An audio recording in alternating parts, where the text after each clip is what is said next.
Pendant plus de 10 ans, j'ai vécu avec un secret sous mes vêtements. Et le plus fou, c'est que ça contrôlait toute ma vie. Salut les bébés, bienvenue dans un nouvel épisode de Trauma Kitchen.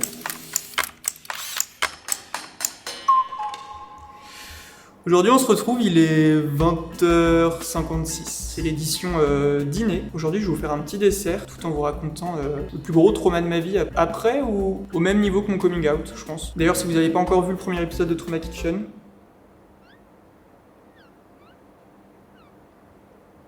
voilà. Après s'être attaqué à la frangipanouki au peanut butter, on va s'attaquer au panki, coucou pan, coucou cake, des pancakes avec du cookie dedans. Avant ça, je sors de mon chapeau une petite boisson, voilà. Je suis en Indonésie donc j'en profite pour tester des petites boissons locales. Tu sais, c'est les boissons avec des billes là. J'ai trouvé ça fun. Je suis censé décapsuler comme ça.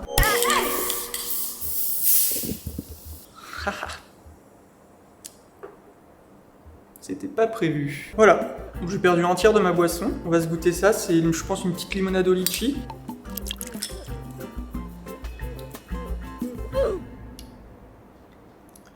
Ça valait même pas le coup. Donc, pour cette recette, vous aurez besoin de lait d'avoine, de farine, de beurre, de 2 bananes bien mûres, de chocolat et de 2 œufs. Voilà, j'ai tout sorti de mon chapeau encore une fois. Voilà, on est vintage, on écrit les recettes à la main, donc tout est écrit là.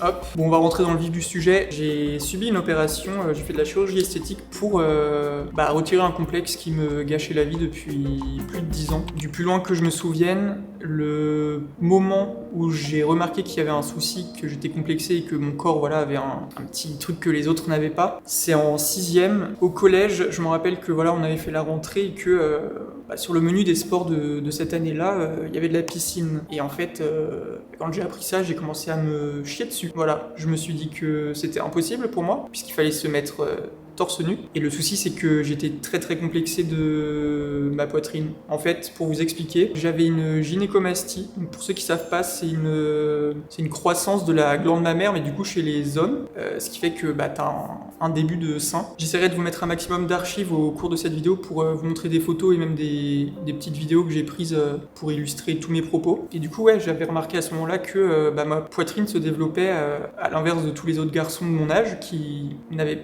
pas de sein. Je vais pas faire 1000 choses en même temps, mais je vais commencer ma recette. On se fout 2 bananes bien mûres qu'on va venir écraser. On est sur un dessert très gourmand ce soir, à reproduire chez vous. Hop. Donc du coup, je me rappelle que j'avais appris qu'on faisait piscine et le jour de sport arrive et je viens au collège express sans affaire de piscine en me disant je vais passer à travers, je vais dire que j'ai zappé mes affaires, ça marchera pas toute l'année du coup. Donc du coup le cours de sport arrive, il y a le car et tout pour nous amener à la piscine et je vais vers mon prof de sport et je lui dis désolé babe mais moi j'ai pas mes affaires. Et là il me dit mais t'inquiète vraiment pas, je vais te trouver un petit maillot à la piscine, on va te prêter des affaires, une serviette, un petit maillot, tu vas te foutre torse nu devant tout le monde et puis tu nous suis, tu montes dans le car, on va à la piscine. Du coup là je me dis merde mon stratagème est un peu pourri, genre je vais devoir aller à la piscine donc je me mets à pleurer. Je me rappelle que sur le coup je me mets à chialer en lui disant que non, genre je peux pas aller à la piscine. Et je sais que à ce moment-là j'étais incapable d'exprimer ce que j'avais et de mettre des mots sur le fait que j'avais des seins et que j'étais complexé et tout, puisqu'en plus c'était vraiment le début. Le prof me regardait en mode mais pourquoi? Genre je me rappelle qu'il y avait des surveillants et tout le monde était en mode mais que se passe-t-il? Ce gamin genre chiale pour ne pas aller à la piscine. Et du coup je pense que ces énormes larmes ont eu raison de moi et les surveillants m'ont dit tu vas en perme, on te garde, la semaine prochaine, piscine. Quand je repense à cette époque-là, en fait, je me dis que le plus fou, c'est que j'avais rien, puisque ça s'est vachement développé par la suite. En fait, c'était vraiment le tout début. En fait, quand t'es dans ton corps et que tu vois que au moment de l'adolescence, il commence un peu à changer, tu vois le moindre petit détail, genre le poil qui pousse, le sein qui pousse. Et du coup, à ce moment-là, je pensais vraiment que j'avais une tonne de seins, alors que avec du recul, j'avais pas grand-chose. Juste, c'était une honte extrême. Genre, pour moi, j'étais incapable à partir de CM2 6e, ce torse, personne ne l'a vu de ce moment-là jusqu'à il y a 1 an. Voilà. Je viens ajouter mes 2 œufs. Il faut savoir que pour éviter la piscine pendant toutes mes années de scolarité, par la suite, je suis allé voir mon médecin traitant en lui faisant croire à ne pas reproduire, ne pas mentir dans la vie. Pitié, ne mentez pas. J'ai fait croire à mon médecin avec l'accord et la complicité de ma mère Je suis asthmatique et du coup, on avait fait croire, on s'était mis d'accord avec ma mère pour faire croire à mon médecin que le chlore m'étouffait. Genre aller à la piscine, Et du coup, voilà, mon médecin m'avait fait je sais pas, une ordonnance, une dispense de sport. Merci maman, merci docteur de m'avoir permis d'échapper à l'horreur qu'était la piscine pour moi à ce moment-là. Collège, lycée, ça se passe, machin. La gynécomastie se développe et grandit en même temps que moi finalement. Faut savoir qu'à ce moment-là, du coup, j'étais déjà extrêmement mal dans ma peau du fait d'être gay et de devoir l'apprivoiser et de devoir le comprendre, l'assumer, l'accepter. Et au-delà de ça, j'étais vraiment dans un corps que je détestais, genre l'enveloppe. En fait, ce qui était horrible, c'est que je me détestais autant au niveau de ce que je voyais qu'au niveau de l'intérieur, puisque je me disais que j'étais gay, que je voulais pas être gay.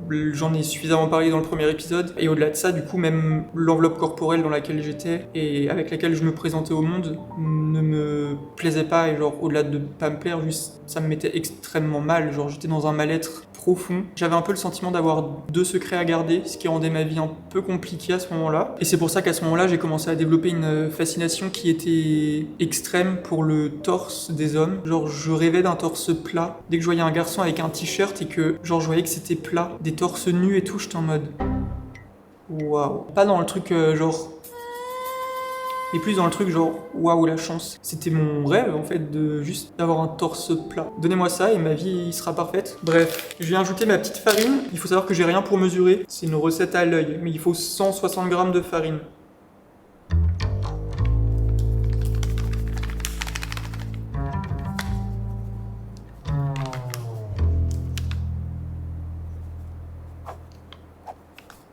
Ok. Et du coup, ce qui était aussi très compliqué à gérer pour moi, c'est que je savais que malgré le fait de perdre du poids, ce problème-là ne partirait pas, puisque la seule solution pour s'en débarrasser, c'était de se faire opérer, puisqu'en fait, j'avais une glande, une boule de tissu adipeux. Je me rappelle du mot, putain, ça m'a marqué. Un peu comme les filles ont quand elles commencent à avoir des seins. Et du coup, j'avais ça, qui se développait un peu, mais qui à un moment a juste arrêté de se développer, mais j'avais une petite boule dans les seins. Donc voilà, en fait, je pouvais perdre 30 kilos que cette boule resterait et je ne pouvais pas m'en débarrasser à part en me faisant opérer. Je pense que je suis pas mal niveau texture. Je suis bon à l'œil. Du coup, à savoir que ma vie ne tournait vraiment qu'autour de ça, tout le temps. Je peux vous faire une liste de tous les détails qui, pour moi, n'en étaient pas finalement. Je passais ma vie en pull, même l'été, puisque du coup, je mettais des couches et des couches pour cacher au maximum mes seins. Je détestais le vent. Je m'en rappelle que dès que le vent était face à moi et que ça plaquait mes vêtements contre moi, je paniquais en fait. Je tirais constamment sur mon t-shirt. J'avais toujours les mains en bas de mon t-shirt pour le tirer, pour décoller au maximum les tissus de ma peau. Dans plein de cours, je me rappelle que j'ai passé des cours où je suais tellement j'avais chaud parce que je gardais des pulls et des vestes. J'ai même commencé à adopter, d'ailleurs j'essaye encore de travailler dessus, mais je me voûtais constamment, genre ma posture était comme ça, pour que pareil en fait mon torse soit le moins mis en avant possible. Quand je m'asseyais sur un canapé, je me rappelle que je mettais toujours un coussin sur moi. Tout ça d'ailleurs c'est des trucs que j'ai gardés pendant en vrai pas mal de temps après m'être fait opérer parce que juste mon quotidien était rythmé par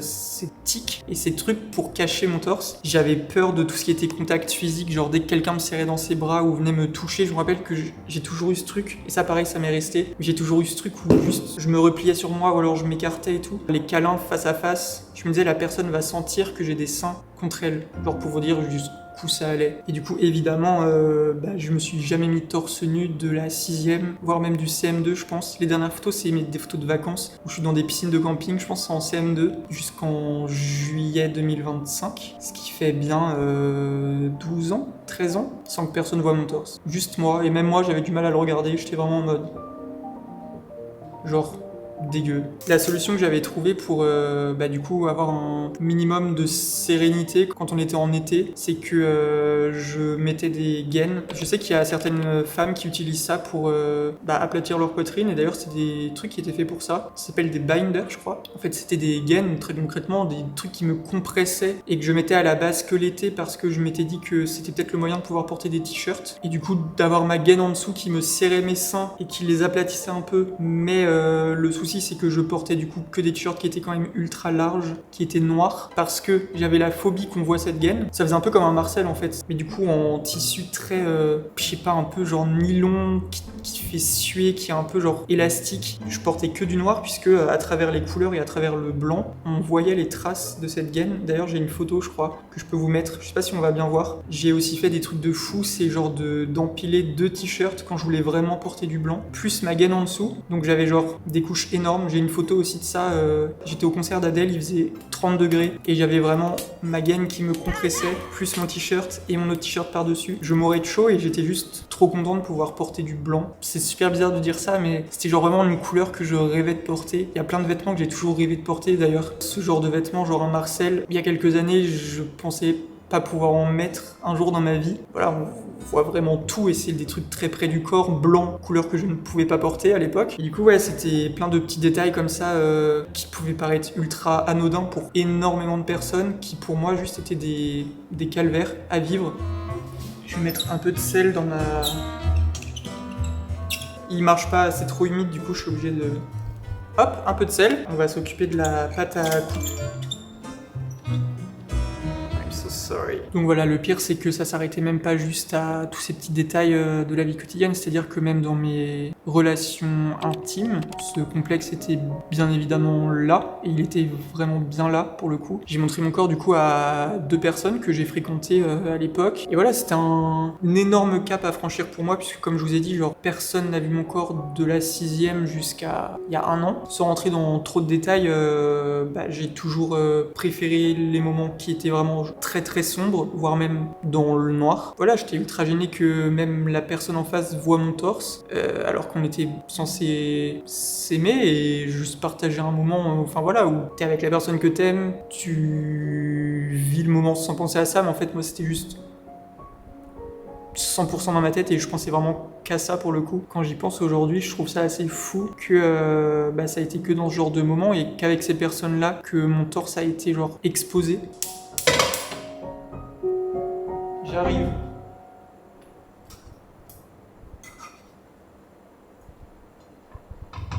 Les vidéos de cuisine les moins bien préparées, hein. C'est une catastrophe à chaque fois. Je suis avec les moyens du bord. Et j'en ai pas beaucoup. Le beurre est un peu fondu. Du coup, pour en revenir à cette histoire de gaine, puisqu'en fait, c'était un peu le sujet qui a découlé de ce complexe, puisque à partir du moment où j'ai découvert cette solution, ça a aussi rythmé mon quotidien. J'ai commencé à en porter même quand c'était plus l'été, même quand j'étais plus en t-shirt, c'est-à-dire que j'étais devenu incapable de ne plus mettre de gaine, même sous des sweats, même sous des vestes. Donc j'ai commencé à porter des gaines tous les jours, tout le temps, sachant que c'était quelque chose que je devais laver, donc il fallait toujours que j'en ai au moins 2 ou 3 différentes. Il y avait un moment où je trouvais qu'elles étaient un peu trop détendues, donc j'en rachetais. Je pense que très sincèrement, j'ai dépensé des centaines d'euros, voire quasiment 1000 euros. J'abuse peut-être. Non, ouais, j'abuse sûrement. Mais des centaines d'euros, c'est sûr, puisque c'était des trucs qui coûtaient quand même assez cher. Et j'en ai acheté sur des années, plusieurs fois dans l'année. Du coup, horrible pour mon portefeuille et horrible pour moi, puisque j'avais l'impression de... En fait, ça me compressait et il faisait déjà chaud l'été. J'étais un peu bloqué dans tous mes mouvements. Je me rappelle, peut-être que ma mère ne va pas me croire en entendant ça, mais vider le lave-vaisselle, c'était vraiment un truc horrible, puisque je devais toujours me baisser, me relever et que ça faisait bouger la gaine. En fait, tous les mouvements, dès que je bougeais un peu mes bras, que je me baissais, que je changeais de position, ma gaine se décalait un peu, j'avais l'impression que du coup on voyait mes seins, donc je la remettais, je passais ma vie à faire ça, putain, ce mouvement, constamment, et du coup voilà, je portais ça pour avoir l'air normal, en fait juste ça m'handicapait encore plus dans tous mes gestes du quotidien. Je vais rajouter un peu de sucre, 120 grammes de sucre, ça va être du pif, hein. Ça va être de l'énorme pif.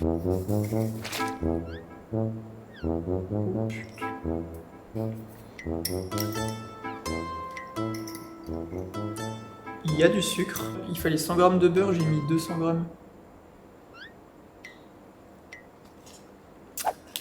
Farine. En fait, je suis en train de faire de la pâte à cookies crue. La cookie dough. Pour mettre à l'intérieur de mon pancake. Je pense que je vais mettre une petite couche de pancake, pâte à cookies au milieu, et pancake par-dessus. Bref, revenons-en à ces nibards. Là, vous devez peut-être être en train de vous dire mais pourquoi tu t'es pas fait opérer du coup pendant 12 ans. En fait, le truc, c'est que j'ai un peu comme quand j'ai dû dire que j'étais gay, il fallait un peu que j'assume que j'ai des seins, même si j'en avais un peu parlé, voilà, au bout d'un moment, enfin, quand tu vois que ton frère ou ton fils, ou bref, ne se met pas torse nu, tu vois qu'il y a un petit souci, donc j'en avais discuté avec ma famille, et d'ailleurs, voilà, je sais que tout le monde n'était pas au courant, parce que j'avais même du mal à assumer ça, en fait, putain, j'ai vraiment eu un problème d'acceptation, genre j'ai jamais rien assumé, j'ai eu du mal à assumer tout ce que j'étais, alors qu'en fait, juste, ils étaient là, enfin, babe, dis-le, fais-toi opérer. Je sais pas. Du coup, ouais, j'avais beaucoup de mal à en parler, et quand j'en parlais, j'étais genre sûr de moi. Je me rappelle de discussions où juste je disais non, je me ferai jamais opérer parce que j'avoue que j'avais peur de l'hôpital. Voilà. J'avais peur qu'on me... En fait, j'ai toujours eu un petit souci de penser à tout ce qu'il y a dans le corps humain et tout. Genre me dire qu'on allait m'inciser, me sortir une boule. Je peux gerber. Du coup voilà, pendant des années, je me suis dit que j'allais vivre toute ma vie avec ça et mettre des gaines tous les jours, puisque je ne me ferais jamais opérer. Jusqu'au jour où... Attendez, c'est tellement compliqué. Je sais pas pourquoi j'ai voulu faire ce concept de cuisiner en parlant, c'est impossible de faire les deux. Jusqu'au jour où j'ai changé d'avis, finalement, puisque en fin d'année 2024, début 2025, j'ai eu ce déclic en fait et je me suis dit, vas-y, tu vas te faire opérer. C'est là, c'est pour maintenant. Je sais que je venais de me faire jeter par mon mec genre quelques mois avant et j'étais un peu dans ce truc de vouloir prouver que j'étais capable de faire des choses pour moi et être une meilleure version de moi-même pour qu'ils soient un peu en mode je l'ai laissé, merde, maintenant il a plus de sein. Je pense qu'ils sont... Enfin... Je pense pas qu'il se soit dit ça un jour dans sa vie depuis ce temps-là. Du coup, ouais, je me suis dit, bah, vas-y, tu vas te faire opérer. Je me suis un peu... Tu sais, quand tu fais des trucs et que tu te laisses pas le choix, tu réfléchis pas, t'es en mode... J'ai commencé à prendre des rendez-vous avec des endocrinologues sur Doctolib, j'ai appelé une chirurgienne qui habitait dans une ville à côté de chez moi et tout. J'ai tout fait en mode un peu robot, sans forcément réfléchir à... Parce que ce qui me faisait peur, c'était le jour de l'opération, en fait. Même faire les démarches. J'avoue que juste me dire que quand j'ai appelé la chirurgienne en premier et qu'elle m'a un peu expliqué du coup tout ce qu'il fallait faire machin. Au moment où j'ai appelé, j'étais en mode genre c'est un peu l'appel qui va changer ma vie. Et d'ailleurs c'est l'appel qui a changé ma vie. Je savais que l'enjeu il était énorme. J'étais vraiment genre allô, tu peux m'aider, tu peux m'opérer, est-ce que tu t'enlèves les seins des garçons? Du coup s'en est suivi genre des mois de rendez-vous chez des endocrinologues, des prises de sang, mon médecin traitant, la chirurgienne. Je pense qu'il y a bien eu, entre le moment où j'ai passé le coup de téléphone et le moment où je me suis fait opérer, il y a bien eu 5 ou 6 mois. Et pendant ces 5 et 6 mois, je me suis un peu genre challengé dans le fait de perdre du poids. Puisque jusque-là, comme je vous disais, je savais que perdre 2, 3, 4, 5, 6, 7, 8, 10 kilos ne changerait pas cette partie-là de mon corps. Du coup, je n'avais jamais perdu de poids jusque-là. Et à ce moment-là de ma vie, j'étais un peu plus rond que ce que je suis maintenant. Puisque du coup, je me suis dit que ça y est, mes seins allaient disparaître. Donc je pouvais commencer à perdre du poids et à avoir un corps qui me plaisait pour accueillir du coup ce corps qui me plairait encore plus après l'opération. Et du coup, j'ai perdu plus de 10 kilos en l'espace de 6 mois. Je sais que maintenant, je le vois plus parce que je me suis habitué à mon nouveau visage puisque ça fait 1 an et demi. Mais quand je voyais des photos de moi après ma perte de poids et que, en fait, juste cette partie-là de mon visage n'existait pas avant. Genre, j'avais pas de démarcation. Mon visage était très bouffi et le reste de mon corps aussi d'ailleurs. Et du coup, on arrive en juin, le jour où je me fais opérer, je rentre de Montréal. J'avais passé... D'ailleurs, je vous avais fait des petites vidéos YouTube là-bas. Et du coup, je rentre de Montréal, 3 jours après je crois, je me fais opérer. Du coup on est en juin, je monte dans cet ascenseur pour aller jusqu'à la clinique de ma chirurgienne qui ensuite va m'emmener à l'hôpital. Et là je me dis ma vie va changer, je vais être dans un corps qui me plaît, je vais pouvoir tellement changer ma façon de me présenter au monde, me baigner, aller à la plage, profiter l'été, mettre des t-shirts. La dernière fois que je dois tirer sur mon sweat en marchant parce que le vent...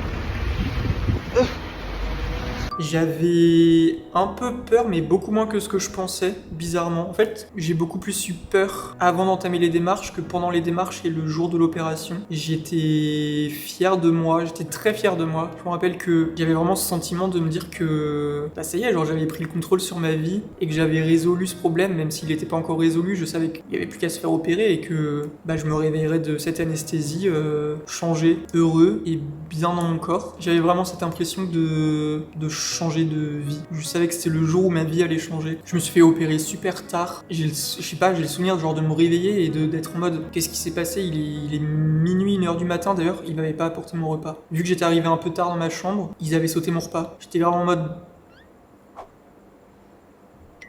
Moi, c'est la fête. J'ai pas été nourri. Ils voulaient pas même mon repas. Donc j'ai le droit à 3 desserts et du beurre. Alors qu'il n'y a pas le droit d'habitude. C'était excellent. J'avais appelé toute ma famille après l'opération et j'étais tellement heureux et je crois que je captais pas forcément puisqu'en plus du coup on m'avait remis une gaine après l'opération pour compresser tout ça puis tout était très gonflé, je sentais pas vraiment, j'avais pas mal mais ouais quand je me suis réveillé j'avais vraiment l'impression d'avoir gagné contre quelque chose qui détruisait ma vie depuis plus de 10 ans.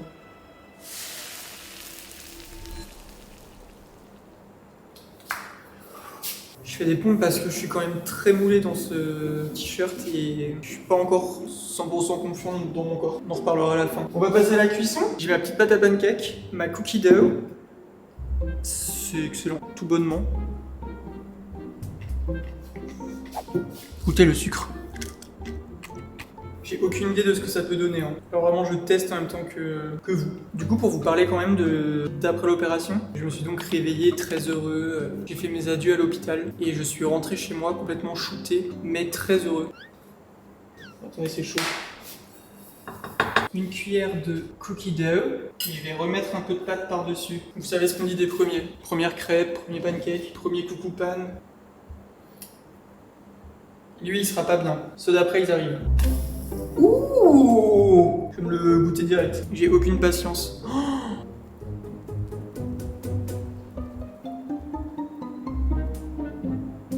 excellent!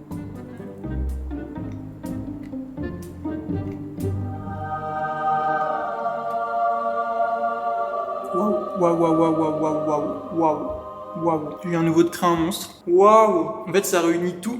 Mes pancakes, ils sont excellents. Ils sont méga fluffy. Je suis choqué.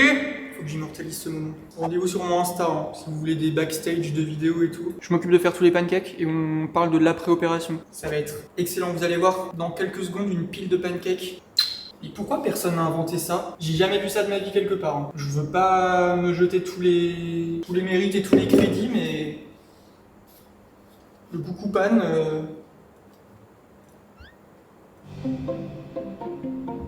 Ils sont sublimes. Ça sent la banane et le cookie. On va se poser, on va les manger et on va parler. Je suis tout seul. Je vais devoir manger ça. Putain. Attendez, on s'en recoupe un. Non mais... Ils sont tellement fluffy. Fluffy.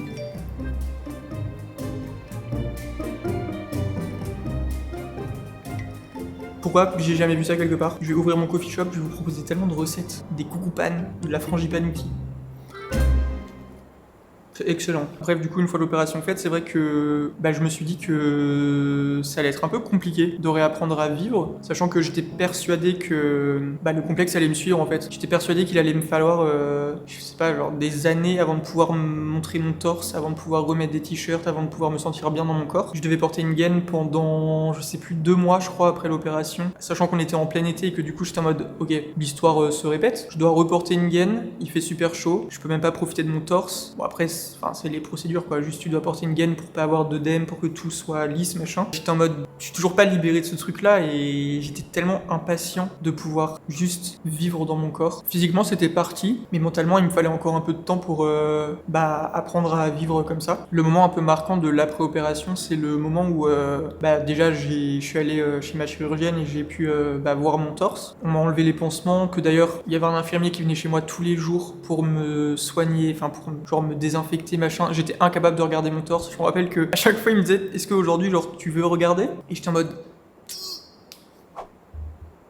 non, genre je vous jure j'ai un problème avec tout ce qui est pas normal pour le corps, genre tu viens faire une prise de sang, tu viens couper, tu viens faire des pansements et tout, j'étais en mode... Du coup j'ai pas vu mon torse avant le jour où la chirurgienne m'a retiré mes pansements, c'est-à-dire je pense que ça a bien duré plus, je sais pas, 2 semaines, 3 semaines. J'étais vraiment en mode dès que l'infirmier il venait faire mes pansements, genre vas-y, fais.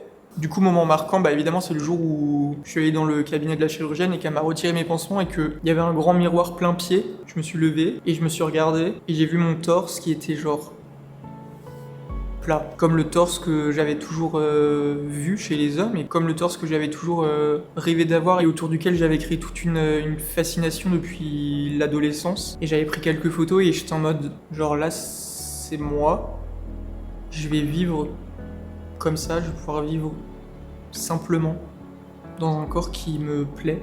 Maintenant, à partir de maintenant. Je me rappelle que je suis rentré chez moi et que j'ai passé genre des commandes de vêtements, de t-shirts blancs parce que c'était vraiment genre l'interdit et que jusque là, comme je vous ai dit, j'étais incapable de porter du blanc et même différents vêtements comme le débardeur aussi. En plus, juste après ça, on partait à l'île de Ré avec ma meilleure amie. Du coup, j'étais vraiment en mode c'est l'été, le début de l'été de ma nouvelle vie et genre nouveaux vêtements, nouveau corps, nouveau moi. Niumi. Et je sais que je devais encore porter la gaine quelques temps à ce moment-là, sauf que un soir, j'avais un peu enfreint les règles en me disant genre vas-y la gaine je la porte nuit et jour depuis des semaines. Je crois que ce soir j'ai envie de profiter de mon corps, genre d'être libre. Et des détails qui au final n'en sont pas, c'est que ce soir-là on a pris les vélos et je me rappelle que je sentais genre le vent sur ma peau, même genre juste sentir le tissu du t-shirt contre mon torse. Ça faisait des années que juste je m'étais pas senti aussi libre et aussi bien. Je me rappelle que le vent du coup sur le vélo il plaquait mon t-shirt contre moi et j'étais en mode tu t'en fous? Continue à faire du vélo, kiffe. Et ce qui est fou c'est que j'avais genre des frissons du fait de sentir le vent sur ma peau, puisqu'en fait quand je portais des gaines je le sentais pas, ça bloquait tout. Je sentais ni le t-shirt ni le vent. Juste, j'avais chaud. Parce que la gaine me compressait. Et là, je me sentais tellement libre et tellement fier et tellement heureux et tellement bien. C'était tellement des sensations que limite, j'avais pas connues tellement je les avais oubliées depuis toutes ces années. Et ce soir-là, du coup, j'ai vraiment eu l'impression de revivre. En plus, j'étais avec ma meilleure pote. Il faisait tellement chaud, il faisait tellement beau. On avait passé une soirée qui était géniale. Peut-être juste, j'ai créé tout un truc autour de ce jour-là, mais je sais même pas si maintenant s'en rappelle. Et j'arrêtais pas de prendre des photos et tout, j'étais en mode putain, c'est moi, genre c'est le nouveau moi, c'est mon nouveau corps, c'est... Genre en fait, c'est moi. En train de me toucher le téton.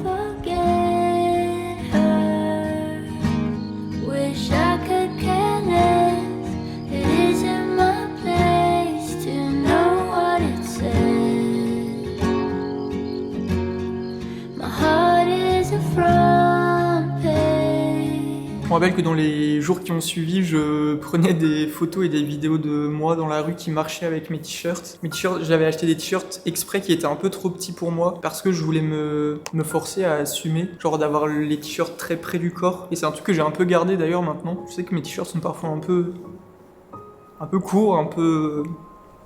Mais je crois que ça m'aide à accepter mon nouveau corps, parce qu'en vrai, c'est un taf qui dure depuis maintenant 1 an, et malgré le fait que je me sens 1000 fois mieux dans ce corps que j'ai aujourd'hui, je suis toujours pas 100% à l'aise malgré ce qu'on pourrait croire, parce que c'est vrai que je montre énormément mon corps sur les réseaux, et d'ailleurs, je fais un parallèle, je pense que quand quelqu'un sur les réseaux montre beaucoup une facette de lui, ou beaucoup quelque chose, un aspect physique, ou même un aspect de sa personnalité ou quoi, je pense que souvent ça traduit un truc, et ça montre que dans le passé, t'as potentiellement un peu souffert autour de ce truc-là. Moi, je sais que c'est dans la continuité du travail que je fais sur moi, de juste, vas-y, genre mon corps, je l'assume et je le montre. C'est une façon de faire, je pense qu'il y en a plein d'autres, et moi, c'est comme ça que je fais mon travail et que je m'accepte petit à petit, parce que j'essaye d'être fier de moi. Je sais que pendant des années, j'ai rêvé de pouvoir avoir un corps qui me plaît. Mais du coup, voilà, je pense que quand quelqu'un montre beaucoup une partie de lui sur les réseaux, entre autres, c'est parce qu'il a longtemps souffert ou longtemps eu honte de cette partie-là. Moi, de mon côté, comme je vous disais, c'est pas genre je suis pas 100% à l'aise avec mon corps, malgré ce qu'on peut potentiellement croire. Je sais pas trop l'image que je peux renvoyer sur Insta, beaucoup. Maintenant, je suis genre trop content de pouvoir montrer ce corps que j'ai tellement caché pendant des années. Mais malgré ça, voilà, tout n'est pas parfait. Faut savoir que je suis quand même vachement dans le contrôle de tout ce qu'on peut voir. Des fois, je filme des trucs où je prends des photos et je suis en mode waouh.